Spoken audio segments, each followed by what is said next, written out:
یمن کا بادشاہ ہاتھیوں کی فوج کے ساتھ مکے کے باہر موجود تھا۔ ارادہ تھا کہ آج کعبے کو گرا دے گا۔ مکے کے ایک سردار آتے ہیں۔ بادشاہ سمجھتا ہے یہ گڑ گڑائیں گے، رحم کی بھیک مانگیں گے۔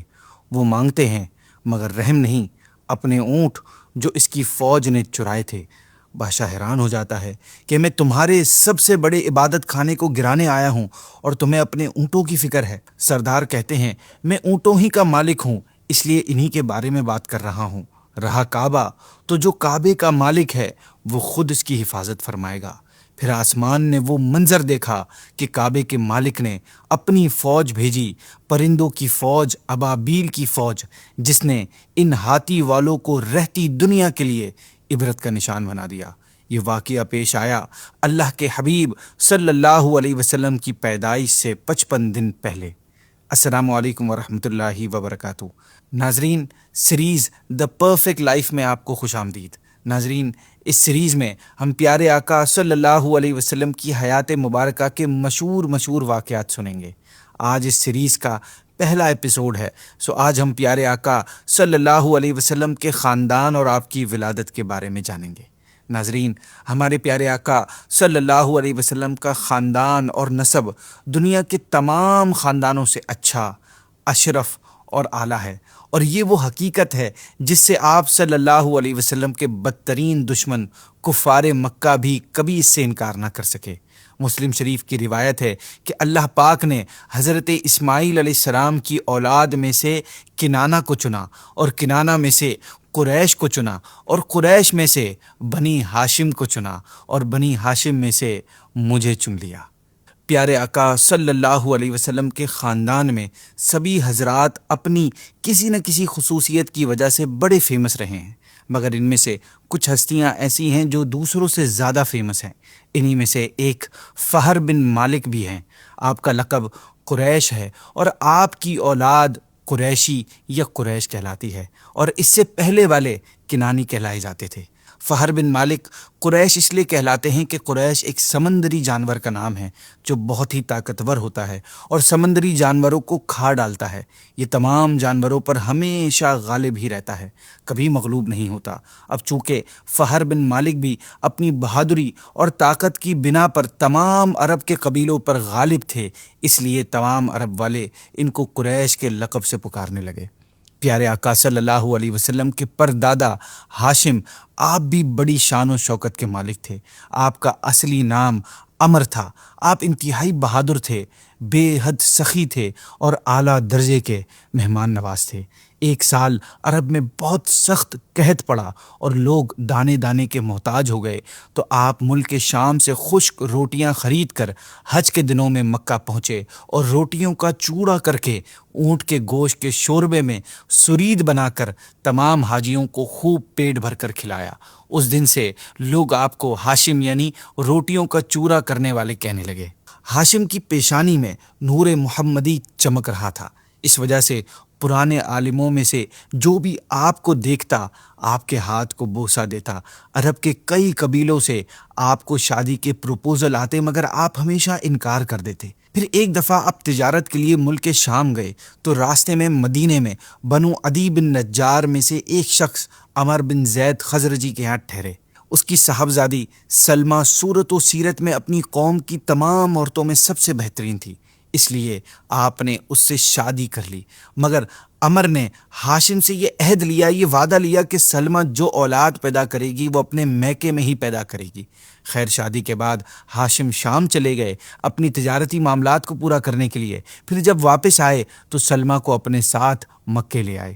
پھر کچھ ٹائم بعد حمل کے علامات محسوس ہوئیں تو سلمہ کو مدینے میں چھوڑ کر آپ شام چلے گئے، اور وہیں غزہ میں 25 سال کی عمر میں آپ کا انتقال ہوا اور غزہ ہی میں آپ دفن ہوئے۔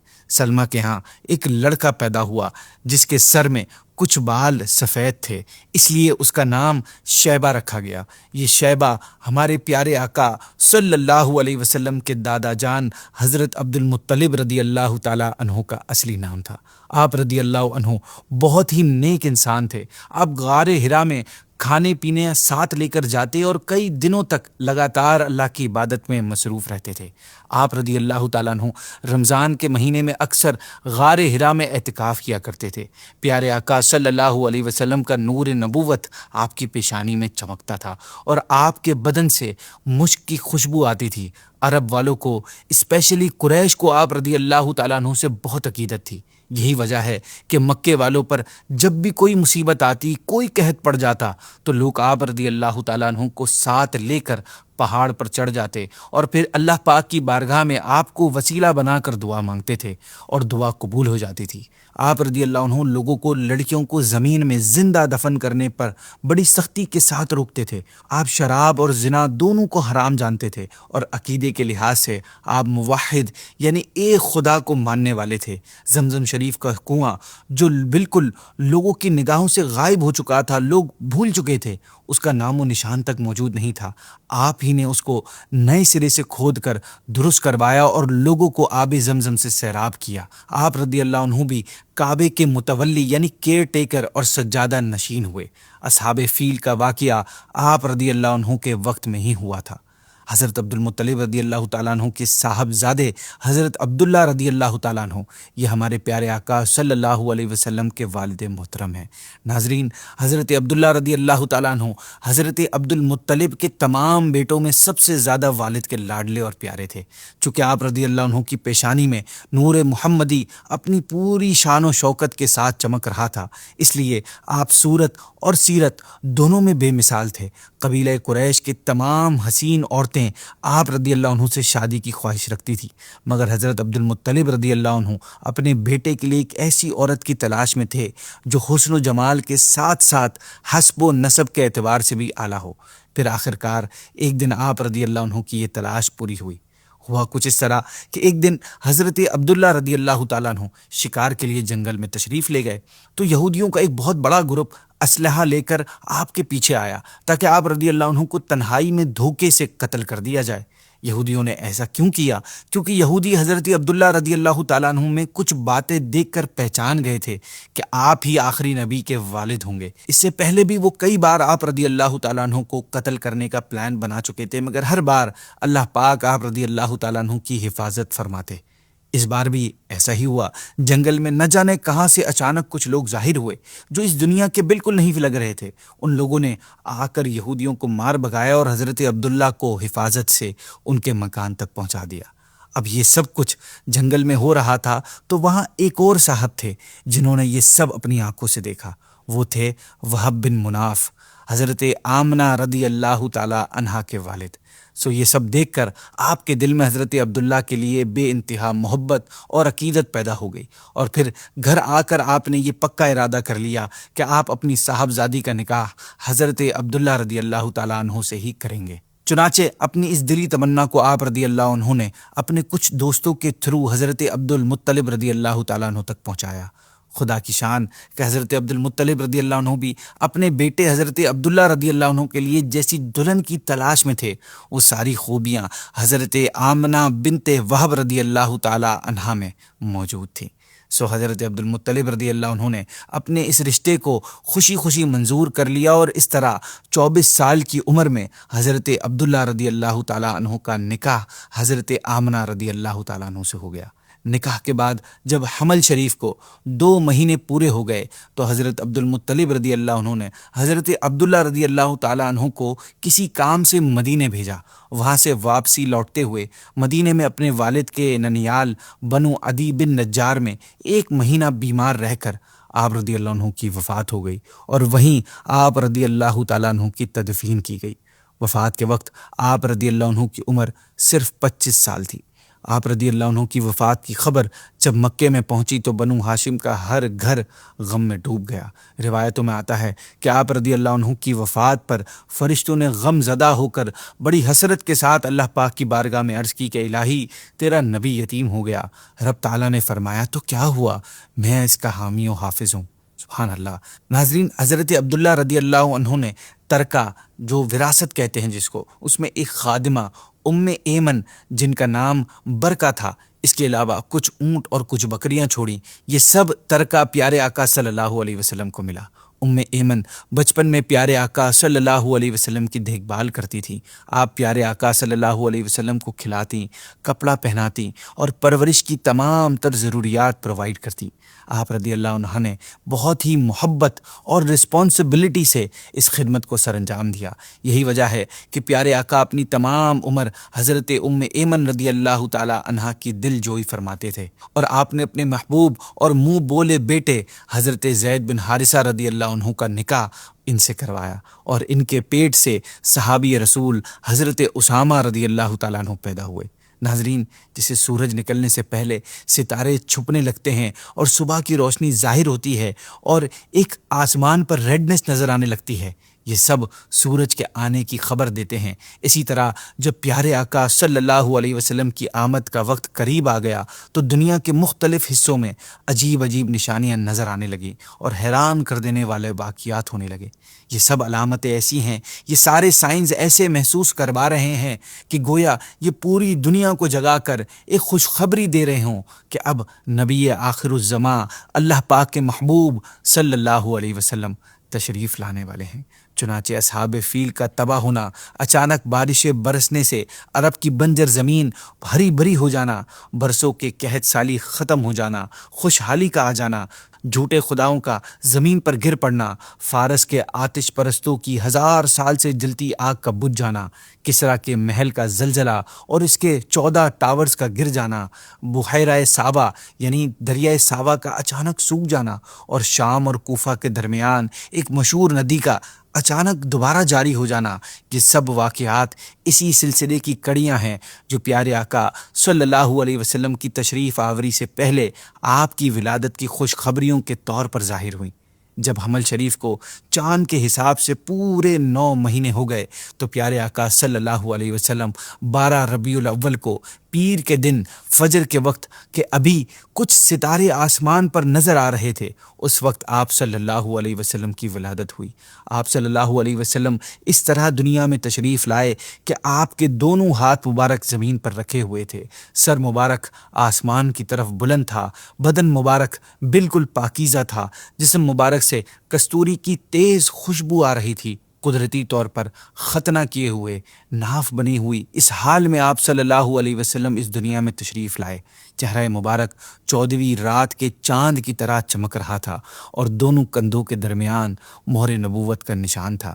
روایتوں میں آتا ہے کہ پیارے آقا صلی اللہ علیہ وسلم کی والدہ ماجدہ حضرت بی بی آمنہ رضی اللہ تعالی عنہا نے فرمایا کہ جب آپ پیدا ہوئے تو میں نے دیکھا کہ ایک بہت بڑا بادل آیا جس سے روشنی کے ساتھ گھوڑوں کے ہنہنانے اور پرندوں کے اڑنے کی آواز آ رہی تھی اور کچھ انسانوں کی بولیاں بھی سنائی دے رہی تھیں۔ پھر اچانک آپ صلی اللہ علیہ وسلم میرے سامنے سے غائب ہو گئے اور میں نے سنا کہ ایک اعلان کرنے والے اعلان کر رہا ہے کہ محمد صلی اللہ علیہ وسلم کو مشرق و مغرب میں سیر کراؤ اور ان کو سمندروں کی بھی سیر کراؤ کہ تمام کائنات ان کا نام، ان کا حلیہ، ان کی صفت معلوم ہو جائے، اور ان کو تمام جاندار مخلوق یعنی جن و انس، ملائکہ اور چرندوں اور پرندوں کے سامنے پیش کرو، اور انہیں حضرت آدم علیہ السلام کی صورت، حضرت نوح علیہ السلام کی بہادری، حضرت ابراہیم علیہ السلام کی خلت، حضرت اسماعیل علیہ السلام کی زبان، حضرت اسحاق علیہ السلام کی رضا، اس طرح کئی انبیاء کرام علیہ السلام کے کمالات ذکر کرنے کے بعد فرمایا گیا کہ ان کو تمام پیغمبروں کے کمالات اور اخلاق حسنہ سے مزین کر دو۔ آپ رضی اللہ عنہ فرماتی ہیں کہ آج کے بعد وہ بادل چھٹ گیا، پھر میں نے دیکھا کہ آپ صلی اللہ علیہ وسلم ریشم کے سبز یعنی گرین کپڑے میں لپٹے ہوئے ہیں اور اس کپڑے سے پانی ٹپک رہا ہے، اور کوئی اعلان کرنے والا اعلان کر رہا ہے کہ واہ واہ، کیا خوب محمد صلی اللہ علیہ وسلم کو تمام دنیا پر قبضہ دے دیا گیا اور کائنات کی کوئی چیز باقی نہیں رہی جو ان کے قبضے میں نہ ہو۔ اب میں نے آپ صلی اللہ علیہ وسلم کے چہرہ انور کو دیکھا تو وہ 14ویں کے چاند کی طرح چمک رہا تھا اور بدن سے پاکیزہ مشک کی خوشبو آ رہی تھی۔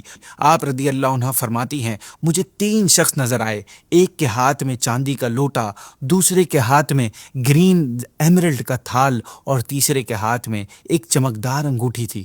انگوٹھی کو 7 مرتبہ دھو کر آپ صلی اللہ علیہ وسلم کے دونوں شانوں کے درمیان مہر نبوت لگا دی۔ پھر آپ صلی اللہ علیہ وسلم کو ریشمی کپڑے میں لپیٹ کر اٹھایا اور ایک لمحے کے بعد مجھے دے دیا۔ ناظرین، پیارے آقا صلی اللہ علیہ وسلم کی ولادت کے بعد حضرت آمنہ رضی اللہ عنہا نے آپ کے دادا حضرت عبد المطلب رضی اللہ تعالیٰ عنہ، جو اس وقت خانہ کعبہ کا طواف کر رہے تھے، آپ کو پیغام بھجوا کر بلوایا۔ آپ رضی اللہ عنہ پیارے آقا صلی اللہ علیہ وسلم کو دیکھ کر بہت خوش ہوئے۔ پھر بیت اللہ شریف میں لے جا کر آپ صلی اللہ علیہ وسلم کے لیے اللہ پاک سے دعا کی اور اس عظیم نعمت پر اس کا شکر ادا کیا۔ پیارے آقا صلی اللہ علیہ وسلم کے چچا ابو لہب کی لونڈی سویبہ نے ابو لہب کو پیارے آقا صلی اللہ علیہ وسلم کی ولادت کی خبر دی تو اس نے خوشی میں سویبہ کو آزاد کر دیا۔ ابو لہب کی موت کے 1 سال بعد حضرت عباس رضی اللہ تعالیٰ عنہ نے خواب میں ابو لہب کو بڑی برے حال میں دیکھا تو پوچھا، تجھے کیا ملا؟ ابو لہب نے جواب دیا کہ تمہارے بعد مجھ کو کوئی آرام نہیں ملا سوائے اس کے کہ سویبہ کو آزاد کرنے کی وجہ سے انگوٹھے اور شہادت کی انگلی کے درمیان جتنی جگہ ہے اس مقدار میں پانی مل جاتا ہے جسے میں پی لیتا ہوں۔ ناظرین، علماء کرام نے اس روایت کو اس طرح ایکسپلین کیا ہے کہ ابو لہب بتا رہا ہے کہ میرے تمام اعمال ضائع ہو گئے سوائے ایک کے، اور وہ یہ کہ میں نے محمد کی ولادت کی خوشی میں صلی اللہ علیہ وسلم میں اپنی لونڈی سویبہ کو آزاد کر دیا تھا۔ اس روایت کے تحت حضرت سیدنا شیخ عبدالحق محدث دہلوی رحمۃ اللہ تعالی علیہ فرماتے ہیں کہ اس واقعے میں میلاد شریف والوں کے لیے بڑی دلیل ہے جو تاجدار رسالت صلی اللہ علیہ وسلم کی شب ولادت میں خوشیاں مناتے ہیں اور مال خرچ کرتے ہیں۔